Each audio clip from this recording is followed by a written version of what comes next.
All tapped out of your favourite chuckle sauce? We've got you covered. Welcome to WatchMojo UK, and today we'll be counting down our picks for the top 10 British comedies to binge watch.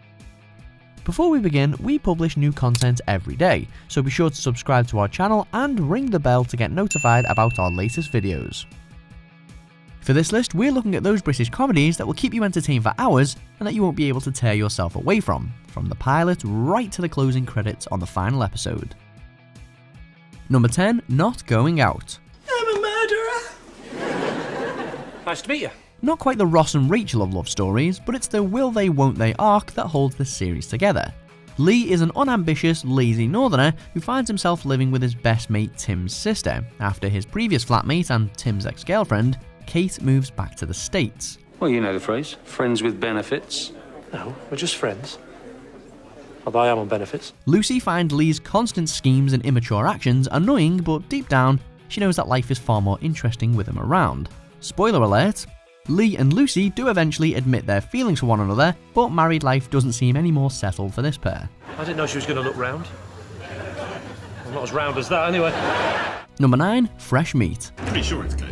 I mean, it's from a guy, so it should be Coke. You can go first. After missing out on a place in halls due to late applications, 6 mismatched students wind up living together in a house off campus. And whether you're bogged down with work or just finished the exam week from hell, this show is perfect to help you unwind with its relatable stories, witty humour, and plenty of moments you'll recognise from your own uni days. What's with the mega bowl? Dinner. Breakfast, lunch and dinner. I don't have time for this multiple meal bullshit. The writers base the series on their own experiences as freshers in Manchester, so they certainly get the highs as well as the lows of student life. It's like torture, but in reverse. Nice. Number 8, Friday Night Dinner. Do you remember when we made Pussface eat all that talcum powder? What? And he literally couldn't breathe. Oh, yeah. Yes, I enjoyed that. Clawing for oxygen.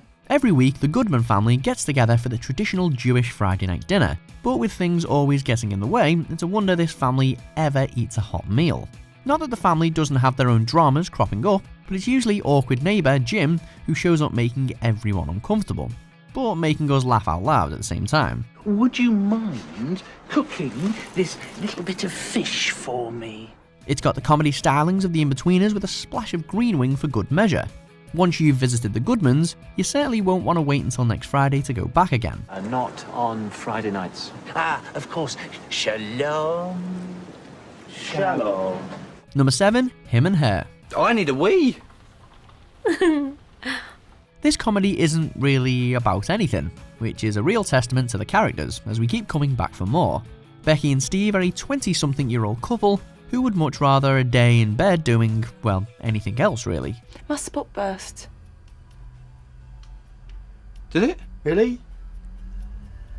Didn't notice. They seem pretty content with their friends, family and neighbours constantly barging in and dragging the outside world in with them. With the exception of the final series, we barely see anything beyond the flat, which proves what a strong overall performance this show offers the audience. Did you like my impression of an earthworm? No, she didn't. No one did. She said you had wandering eyes. I did not have wandering eyes. Number 6, Blackadder. So, Ron, I wish to hire you and your ship. Can we shake on it? You have a woman's hand, my lord. This pseudo-historical sitcom, which takes us time-travelling through the lives of the Blackadder family, is classic British humour. Each series follows a Blackadder descendant through a different period of time as he climbs the class ladder, becoming more ruthless and cynical as he does. I'm annoyed, and so I kick the cat. The cat pounces on the mouse, and finally the mouse bites you on the behind. Blackadder is often in the presence of the elite, usually played by British comedy royalty, and in every regeneration, he's united with sidekick Baldrick and his less than cunning plans. The show is sheer genius as it puts a new spin on pivotal moments in British history, and will forever be a classic. No, not in half an hour, you rubber desk Johnny! Send the bitch with the wheels right now, or I'll fly back to England and give your wife something to hang her towels on! Number 5, Outnumbered. King Herod set out in order to kill baby Jesus, right? Right, yes he did, yeah. Well, why didn't baby Jesus zap him? This one is especially fast-paced thanks to the unpredictability of improvisation. From children, that is. Rather than give the kids lines, they're given free rein and it's up to the adults and the audience to keep up. The situations are pretty ordinary, but this family dynamic is too engaging to peel your eyes away for even a moment. Think you're confusing democracy and the X Factor. This family has the extraordinary ability to constantly surprise us with their quick wit and wild imaginations, and it's impossible to hit that pause button as you just can't wait to see what might happen next. The most important thing is that you enjoy it. And if anybody asks you where you live, you give them Grandad's address. Number 4, Only Fools and Horses. He nicked his own father. I had no choice.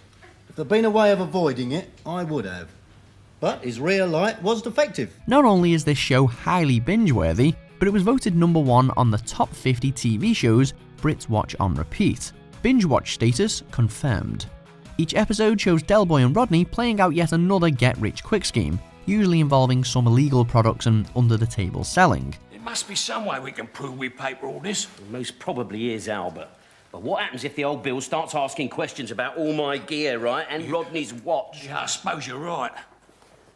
You mean my watch is not tops? What drives this show is the unstoppable brotherly bond that stays strong even when yet another risky plot crashes and burns. While each episode can stand alone, it's impossible to tune out when you know just what's in store. Oh yeah, that's the sort of thing I like these days, you know, Denzel. The cut and thrust to and fro of an honest, well-honed argument.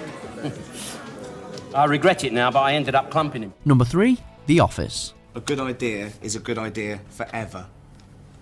Yeah, okay. It's one of the best mockumentaries of the modern or any British era. It's a fairly simple concept, but executed with brilliant writing and unforgettable characters, and it won't take long until you find yourself addicted. You could probably identify some of these characters from your own workplace, but much of the humour comes from boss David Brent, who is desperate for everyone to like him, leading to some rather awkward moments and some very unique dancing. It's annoying, uncomfortable, and infuriating at times, but somehow you just can't look away. There's the face again. What? It's an insult, isn't it? Very... body fascism.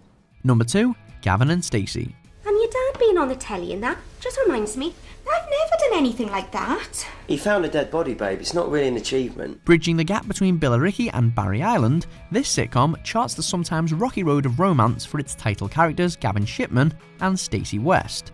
But there's a lot more to it than just one couple. Written by James Corden and Ruth Jones, in many ways it's their characters that audiences care most about, Smithy and Nessa. We'll be fine, you know. We're going to be fine together. I know. And whether it's an awkward trip to the beach or an even more awkward date with a KFC bargain bucket, this show's stacked with classic scenes.